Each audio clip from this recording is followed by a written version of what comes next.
Ey cahil insan, məni zindana salsan, qapıma min qıfıl da vursan, xəyalımda yenə azadam, azad doğulmuşam.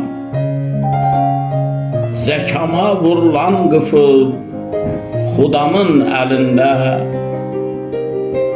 zəkamla çalışdım açam bu qıflı, gücüm çatmadı.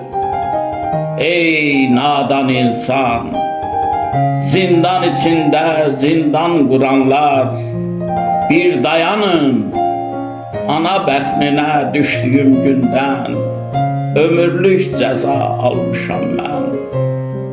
Bu dünyanın özü bir zindan, bütün yaranan nə ki varsa ömürlük cəza alıbdır o da.